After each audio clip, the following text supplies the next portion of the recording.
Welcome back to Ronnie's Ragtime Reviews.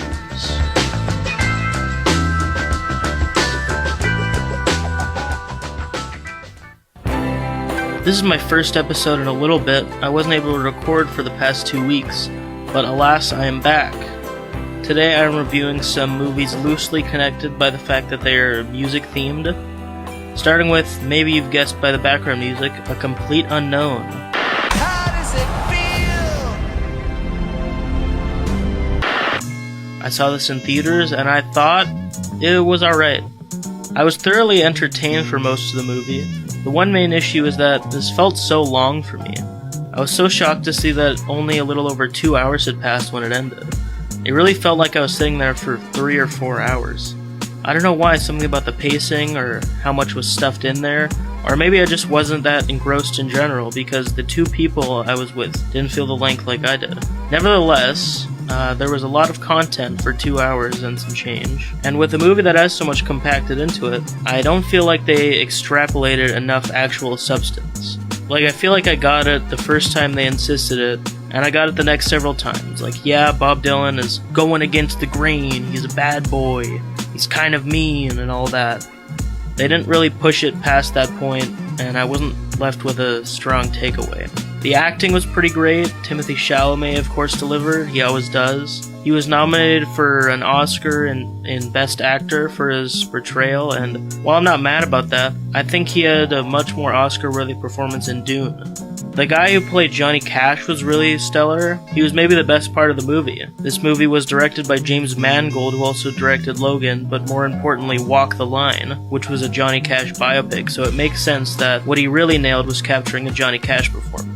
Also, the guy who played Jesse Moffat was very captivating. Apparently that was a made-up blues singer that they invented for one scene in the movie, basically. A little weird, but I really liked the scene, so who's to say? Edward Norton and Monica Barbaro are being nominated for Best Supporting Actor and Supporting Actress, and while I think Edward Norton didn't really give an Oscar-worthy performance at all, Monica did pull off quite a compelling Joan Baez. But yeah, great acting all around. All these biopics are just vessels for some guy to get an award off playing some other famous guy, so they got the job done in that aspect. The Oscar goes to Rami Malek.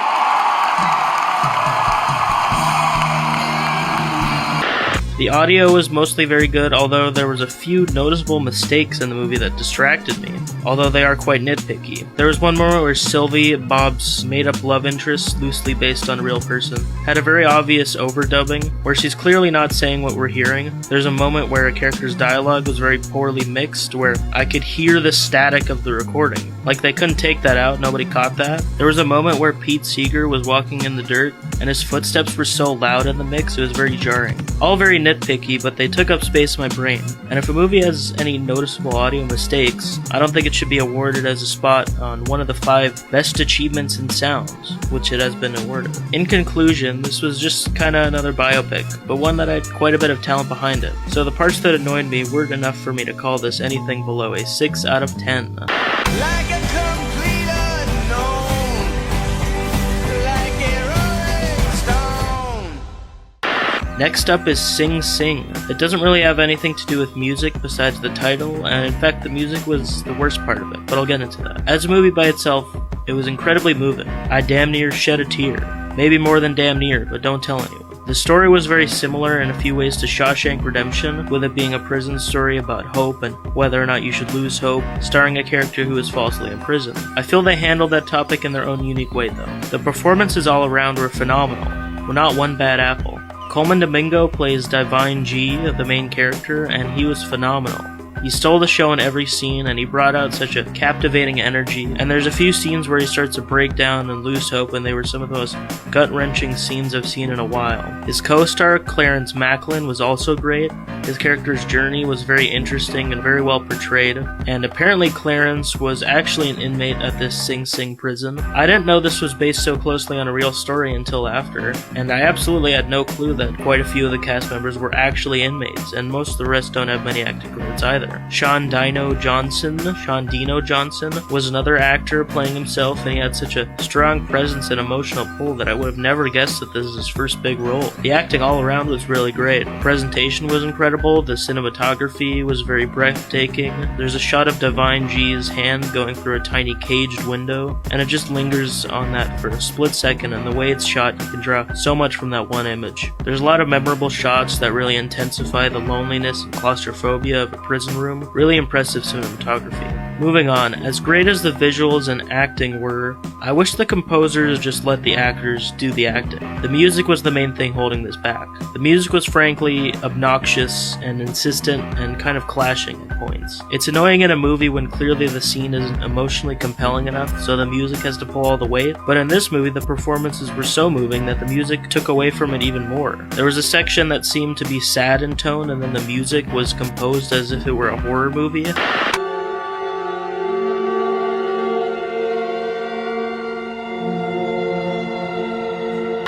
It was a very strange section. None of the music felt like it was part of one puzzle that supported the story. It really clashed, and that was my one main issue. But besides the music, the movie was really great and very moving, and I would give it an 8 out of 10. And I hope Coleman Domingo walks away with an Oscar for it. Celebrate the feel-great holiday event of the season. Sing, sing. Next up is one of the most controversial movies at the moment, Emilia Perez, which I saw at Netflix at home. And not that this is a shocking statement, but it was bad. Emilia Perez is the most Oscar-nominated film of the year, with 13 nominations. This is a musical set in Mexico that explores transness. And the music was bad, it wasn't shot in Mexico or accurately depicting Mexico, and the trans storyline was shallow. Each song is in a different genre and style, and they didn't really pull any of those styles off. A few of them don't even have a melody and have no ups and downs or energy, and it's just characters sort of talking or whispering over a beat, and it sucks. There are a few attempts at grand choreographed scenes, and one of them was alright. The first song of the movie. In fact, I didn't find the first 15 minutes too annoying and at my favorite song in the movie, and then it just sort of went downhill after that.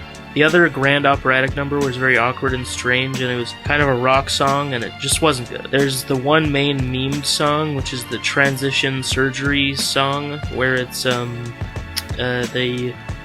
just play a clip. Hello, very nice to meet you. I'd like to know about sex change operation. I see. Man to woman, or woman to man. Man to woman. From penis to vagina. So out of every song in this 2-hour musical, not one of them stuck in my head except for the dumb meme song. So yeah. The story and morals are pretty shallow. The story follows this cartel mob boss who comes to Zoe Saldana's lawyer character to help her abandon her cartel life to transition and disappear from her family. And it didn't come together in any satisfying way, and none of the aspects of the titular character Emilia Perez were explored well enough. Her being trans was barely explored, and a little weird. There's this one scene where she gets really aggressive with her ex-wife, and her man voice comes out or something, and it's just an odd scene. Her redemption arc was very empty and not believable. She basically creates this nice program to help victims of gang violence and stuff, and then she falls in love with one of these victims, and it's all in service of her trying to redeem herself and find love for herself, while not doing anything to repair the damage she's done to her family, and kind of ignoring the people she killed. And then her ex-wife, not knowing that Emilia is her former husband, kidnaps her and becomes really evil out of nowhere, and then Emilia reveals the truth, and then they both just die in a car crash anyway. And then the whole town, in the final scene, holds a parade in honor of the amazing things she'd done in her life, and it's very unearned. None of it worked. The positives are that this movie looked alright, and the acting was fairly good, and the movie's opening at least hooked me, but none of it paid off, so I will give this a 3 out of 10. Emilia Perez, for your consideration. Next up is Wicked, which I saw at home legally. I don't know how the theater-going experience would be. I don't know if people would be singing along. I heard people were taking their phones out to record the screen to post on Twitter and all that, but I saw it at home, and I was pleasantly surprised. It was just a very solid musical. I don't have many negatives about this movie. The songs were all pretty great, all the music numbers were so well shot and choreographed and beaming with excitement, and that's usually the bare minimum for a good musical, but after watching Emilia Perez, a movie that looked sterile and had inconsistent presentation and sound, just a really well-made song feels so nice to watch. The sound design was mostly good, but I will say they did Michelle Yeoh and Jeff Goldblum dirty. with the noticeable auto-tune they used to cover up their old voices. A lot of musicals have done that lately. I watched Guillermo del Toro's Pinocchio kind of recently, and they used quite a bit of noticeable autotune for Christoph Waltz. And I'd rather they just either let us hear their natural voices, or hire old people who can actually sing, or just wait until autotune gets way more advanced. I'll write at once to the wizard, tell him of you in advance. I do the best I can to treat each citizen of Oz. We were bathing in milk, played for diamonds and silk.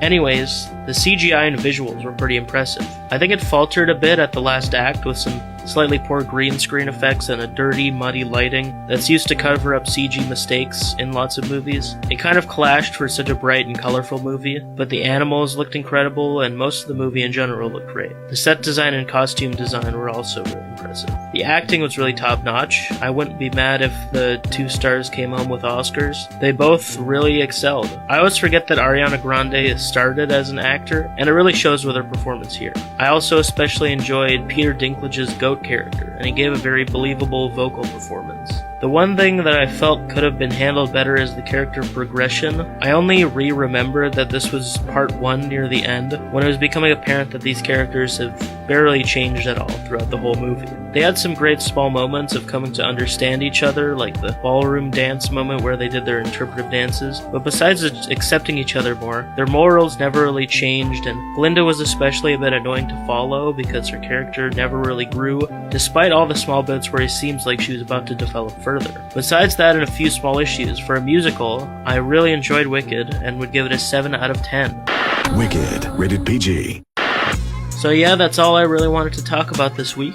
Check out Review Ronny on Instagram for more info on the show. And before I let you listeners go, it's time for Ronny's Joke of the Week. What would you call Coleman Domingo if he was named after the movie he starred in? Cole Sing de Singo.